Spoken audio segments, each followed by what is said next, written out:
So they say that we are only allocated a certain number of breaths in this life. And we all know how accurate they are about the things they say.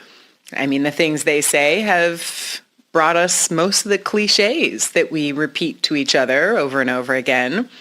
And ironically enough, those things that they say are taken from just experiences, observations. You know, what's the best way to live life, and how can we pass on that knowledge, that insight down to generations, to our friends, our family, so that what we know helps to improve the lives of others. And that's usually the benefit of listening to they, them, those people, all of the people that are trying to give us life advice, which is helpful, especially when thinking about each breath. So if we're only ever allocated a certain number of breaths in this life, what we do with this breath, this moment, this inhale, and the exhale, that becomes very important, vitally important, I'll suggest, because this breath is our life force. It's our energy, right? So what we do with it, we want to make certain that where we're investing our energy in this breath is actually creating what we want in our lives. So the longer the breath, they say, the longer our life. Well, how might that really make sense if we apply it, to our actual present moment circumstance? The longer the breath, think about what happens when the breath is really long. In fact, try it out. Take a really long, deep inhale. So long that as you inhale, you feel the body move with the breath.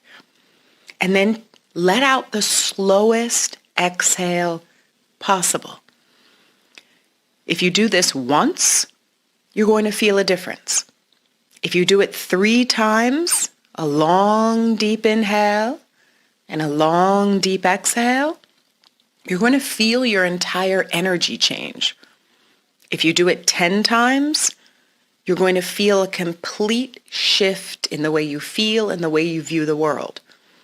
If you don't believe me, try it. Try these slow, long, steady breaths and just see how you feel. Notice the difference in the way you feel and how your body is responding to the breath. And the moment you acknowledge how powerful this change in the rhythm of the breath is, then we're able to start using the breath to control our emotional state. This is when things get powerful. That if we're able to use the breath to control and manipulate our emotional state, something happens in that space. That moment of the breath, that space in which we're aware of what we want in the breath, it's powerful to control our emotional state. So if we feel anxious, fearful, angry, nervous, that slow, steady breath has the ability to slow down our emotional space, our reaction time, so that we're not so quick to respond or react with aggression or violence or anger. That slow, steady breaths have the power, those slow, steady breaths have the power to bring us back to a baseline, to slow down our energy, to balance out our vibration so that we're not so quick to react. We give ourselves just a slow, steady breath to be able to respond. So when our breath is slow and steady, we're more relaxed. Things seem easier. When the breath is fast, when it's rapid, that's when we notice the heart rate moves faster, our energy moves faster. We feel like we have to respond and jump faster in response to whatever's going on around us. And so our ability to regulate the rhythm of our breath is actually our ability to regulate our emotional state. This is when that awareness that we're all allocated a certain number of breaths starts to make what we're doing with this breath seem that much more profound and important. So the longer the breath, how might that lead to a longer life? Well, if this is a slow, steady breath, chances are we don't feel stress, we're not in pain, we're not depressed, we're not anxious. That slow, steady breath is giving us an appreciation for life. It's giving us an appreciation for exactly what we're investing in this breath. So the slower the breath, the more steady the breath, the more aware we are of our thoughts that we're creating in the breath. So just as an experiment, use the inhale to think about love, happiness, joy, and notice how that changes the way you feel. And if there is a point in time where you notice that your energy, your thoughts are not in alignment with what you actually want in life, use the breath to kind of bring yourself back into the mental space that you deserve to be in.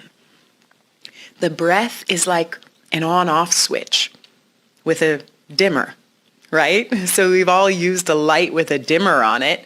You can make it a little brighter, you can make the light a little softer. Well, that's what the breath is doing.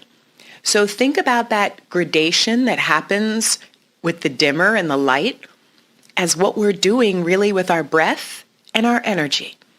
So when the adrenaline is pumping, when we're moving fast, when we have to think quickly, well, then it might be helpful to increase the rhythm of the breath. But when we want to slow down and take some time for it all to settle in, to allow the thought, the idea to digest, well, then a slow, steady breath might work even better. My suggestion is to start to play with the rhythm of the breath in all circumstances so that we become so aware of our ability to regulate the breath that then we can put it to work for us.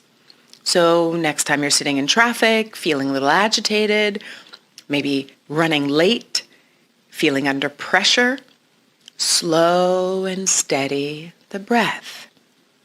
Next time you want to reinvigorate yourself and wake yourself up a little, well, then increase the breath. So in our yoga practice, we have all of these ways to use breath techniques to change the energy in the body. And it's this pranayama practice. It's breath movement, breath work. And that practice in and of itself is known as it's a cleansing, that we're able to stimulate the internal organs, stimulate our thoughts, stimulate our body's physiological functioning just with the breath. Think for a moment how profound that is. That obviously our heart beats with breath, the oxygen moving through our body, the oxygen and blood and energy pumping through our veins. Well, that's intimately controlled with our breath.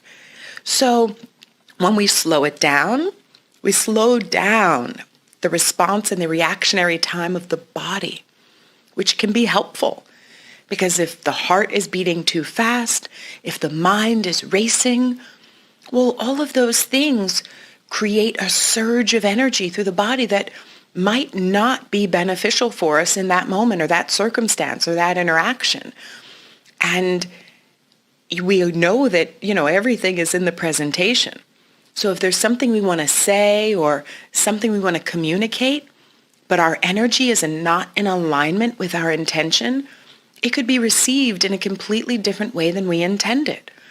If you've ever tried to say something helpful, give a constructive criticism, but you had the wrong tone of voice when you said it, well, it'll be received much differently than if it was said in a calm, compassionate, loving tone. So regardless of what we want to say, it's all in the presentation. And that's how we're able to use the breath to change the way we present ourselves. So we can use the breath to calm, to slow and steady, to find that balance that we're looking for. So if the breath can cause a physiological response in the body, if other people in our lives are picking up on our physiological response, then if we want to communicate something with love and compassion, then taking a slow, deep breath before speaking might help the way that we communicate what we want to say. In the same way, if we're receiving news or advice or involved in a communication that might feel stressful, the ability to slow and steady our breath will also change the way that we receive that information. So if somebody is sitting you down for a serious talk, taking a few slow, steady breaths will prevent us from reacting to what they have to say and actually give us the ability to intelligently and emotionally respond to what they are telling us, so that we're not influencing the interaction negatively because of our reaction to it. So I always think that if we're able to improve our communication skills with others, that's how we really create this sense of community that keeps us all connected and feeling like we're in it together, because we are. And if we're able to change our interaction, change the quality of our connections and our communication, well, I think that's what helps to build a stronger community. That all any of us really want to do is feel like we've been listened to. We all want to feel heard. And if we're able to communicate more effectively, more responsibly, more intelligently, then we're able to, A, communicate the way we feel, and then also hear and receive what somebody is communicating to us. And that's how we build stronger connections. That's how we feel like we're supported. That's how we feel somebody is listening to us. That's how we feel honored and respected. So much of the time, there are people who don't feel like they're ever really heard. And often those are the people that wind up feeling like they have to speak more aggressively or louder or speak with more conviction in order to be heard. I often laugh because I have friends that come from very large families. And, if you think about growing up with a lot of siblings, often to be heard, you have to speak the loudest and, really project your voice. Whereas, those of us who grew up in smaller homes, smaller families, only children, often we never felt the need to compete with regard to how loud we were. We didn't feel like we had to struggle to be heard. So we don't speak as loudly as often. These are very general things, generalizations, obviously. But we think about how our environmental space has conditioned us to tap into certain emotions. So our environmental space sometimes is dictating and defining our emotional space. Do we feel like we're heard? Do we feel like we're being honored? Do we feel like we're respected and acknowledged? And I always believe that our breath and our command and control of our breath has a lot to do with how we communicate, how we receive communication, and then also how we perceive the connections in our life, how we perceive the circumstances in our life, because ultimately our emotions are defining our experience. So if we're able to regulate our emotional state, to regulate our physiological response to things, then no longer is the heart racing out of control. No longer do we feel that space where it's hard to catch our breath. Just the idea of catching a breath, it sounds like we're chasing after something that's running away from us. But the breath is within us. So rather than ever feeling like you have to catch your breath, take control of the breath. Stand in this space right now, sit in this space right now, and feel like you're in control and in command of the breath. that this long, deep inhale is giving a longer and deeper connection with this moment, with this space, with what we're creating for ourselves and our bodies, what we're creating for ourselves in our minds, and what we create for ourselves in our connection with the people around us. What are we creating for ourselves in our communities? This energy that we create with the breath, it's infiltrating every cell and fiber of our body. And that's giving us the awareness and ability to change the way we feel, the way we show up in the world. So the circumstances around us don't have to change. But the rhythm of our breath, well, that gives us access to so many things. So thinking about the slow, steady breath, creating a slow, steady rhythm, and understanding that that helps to create a slow, steady rhythm to our life. The length and the quality of our breath is a really good indication of the quality of our life. That if we feel like we're gasping for breath, well, then chances are there's a lot of things that are out of balance in life.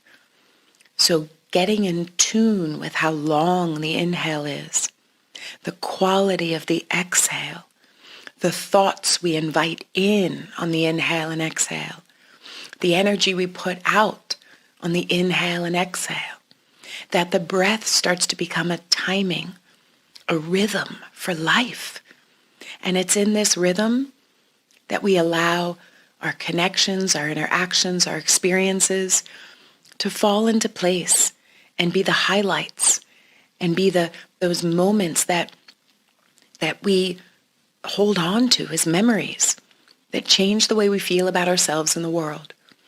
So take a few moments now, after the podcast, when you're first waking up in the morning, when you're first ending the day and going to sleep at night, letting those moments first thing in the morning, before you go to sleep at night, those moments during the day where you feel like you need a little break, use the breath. Use the breath as a break. Use the breath as a check-in. Use the breath as a gauge for the emotional space and state that you want, so that you don't just go along like you're riding on a roller coaster through the ups and downs, but instead you're the driver. You're navigating. You're directing. You're in that role of the creator of your energy. And the breath is the perfect harness. The breath are the reins that are steering the horse. The breath is the wheel that's steering the car. The breath is the energy, the momentum that's steering and guiding our life. We're all allocated a certain number of breaths.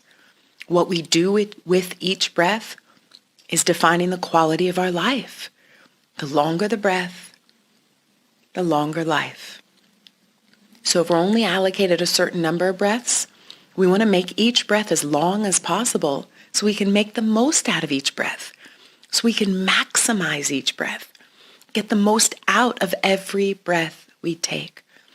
If the breaths are really slow and short and rapid, well, then things are probably happening a bit too fast, at least too fast to really be able to savor the moments, to really taste the sweetness and savor the flavor of whatever the experience is.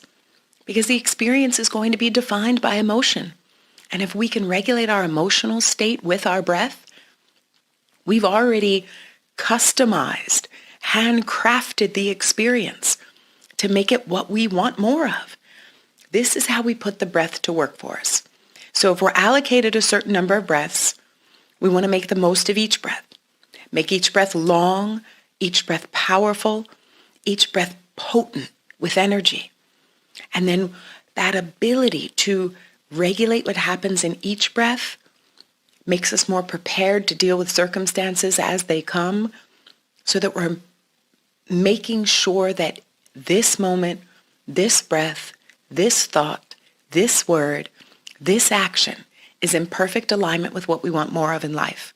So we're manipulating our breath to create magical moments, to create memories worth holding on to for a lifetime, to maximize what we create in each breath. Just being aware of the breath, the quality of the breath, the quality of the thoughts in this breath, just that awareness alone is priceless. It gives us access to the understanding that we are always in control, that even when circumstances outside of us feel like they're happening without our input, without our reference frame for what we really want, when we think things are happening outside of us, the best thing to do is stand in the power that lies within us and being aware that we're controlling our perception of things, that we're controlling our reality. Doesn't matter what the circumstance is out there, it matters what we choose to create for ourselves in here. And when we check in and tune in with the power of each breath, when we're mindful and aware of the power that this breath brings, where we give ourselves that room to step into the driver's seat, to stand at the control panel of our life, of our emotions, of our energy, of our interactions, of our connections, of everything. It starts with this one breath. So allow this to be the nudge to remind you that this breath is the first breath of the rest of your life. And in this moment, in this space of now, you control everything that exists in your heart, your mind, your spirit, and all of that access comes with the breath. Take a long, deep inhale, a long, deep exhale, and notice how hyper-aware you become of the sensations in your body, of the energy around you. Hyper-aware of what you created in the last moment, more aware of what you're creating in this moment, and more prepared to create what you want in the next moment. And all that happens one breath at a time. So whatever happened in the last breath, don't worry, it's over. What might happen in the next breath? Oh, it hasn't happened yet. Don't worry about it yet. But be in full control and awareness of what we're creating in this breath. That's the work. That's where the magic happens. In this one breath, the magic is happening, and you have access to it. You have access to magic in this breath. The fact that you can create something that didn't exist a moment ago, the fact that you can prepare for something that will exist and then create what is existing right now, well, it sounds like you're stepping into the role as the creator, and that's exactly where you deserve to be. So allow this breath to give you access to your power, your purpose, and the fuel that will propel you towards the greatness that is your destiny. All that happens one breath at a time. So use the magic of this breath, knowing that we're each allocated a certain number of breaths. The longer this breath, the longer our life, the more aware we are of what we're doing in each breath, so that we then have the ability to maximize the moments of our life. And frankly, I think that's one of the keys to happiness, is just being aware of the power that this breath brings. The breath is prana. It's life force. It's energy. And that energy has the ability to fuel everything. Our purpose, our passions, and certainly our power. Being aware of the power that each breath brings. Maybe that's all we need to empower us in this life. Blessings, blessings, and blessings. Spoken Word Yoga. Namaste.